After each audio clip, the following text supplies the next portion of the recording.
Bolou arriva au bourg du marché, vêtue d'une simple robe déchirée.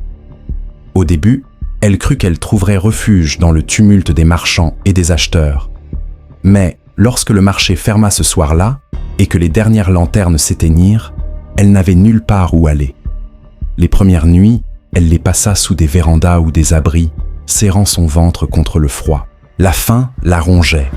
Quand elle demandait à manger, on la méprisait, on se moquait d'elle, ou pire encore, certains hommes profitèrent de sa détresse. Au 5e jour, affaiblie, trempée par la pluie et au bord de l'évanouissement, elle se crut perdue, convaincue qu'elle mourrait avec l'enfant encore dans son ventre. C'est alors qu'une veuve, Mama Ireti, la trouva et la recueillit chez elle. Elle lui offrit un toit, de la nourriture et des soins. Dans la petite maison de Mama Ireti, Bolou reprit des forces. Quelques mois plus tard, elle donna naissance à un beau garçon en bonne santé. Sa présence lui redonna le courage de vivre. Pendant ce temps, au village, les tantes de Michael apprirent la vérité par la mère de Bolou, qui leur confia en secret sa culpabilité et sa peur. Elles en informèrent Michael. Bouleversé, il partit chercher Bolou au bourg du marché. Mais il arriva trop tard. Elle était déjà partie plus loin, vers la grande ville, avec Mama Ireti. Avec le temps, Bolou revint discrètement au village, non pas chez ses parents, mais chez la tante de Michael. Elle voulait qu'il sache qu'il avait un fils. La tante organisa une rencontre, et Bolou et Michael commencèrent à se parler à distance.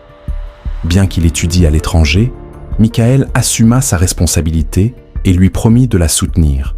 Sa famille accueillit Bolou et son enfant dans leur maison de la ville. Ils l'aidèrent à reprendre ses études pour reconstruire sa vie. Lorsque Michael rentra enfin, il retrouva Bolou et leur fils. Ses parents à elle n'en surent jamais rien. Sa mère, en secret, se réjouissait simplement que sa fille soit vivante et en sécurité. Plus tard, Bolou retourna chez ses parents, accompagné de Michael et de leur enfant, espérant rétablir la paix. Mais son père resta inflexible. Selon lui, elle avait couvert la famille de honte. Bolou s'excusa pour le déshonneur que ses choix avaient causé, mais elle rappela aussi qu'elle avait été victime et qu'ils avaient failli la tuer. La réconciliation n'eut jamais lieu. Dans les yeux de sa mère, on lisait la peine. Dans ceux de son père, la fierté empêchait tout pardon. Bolou s'en alla, consciente que rien ne serait plus comme avant. Elle choisit de rester là où elle était acceptée, d'élever son enfant avec dignité et amour, et de bâtir sa vie auprès de ceux qui avaient préféré la compassion à l'honneur.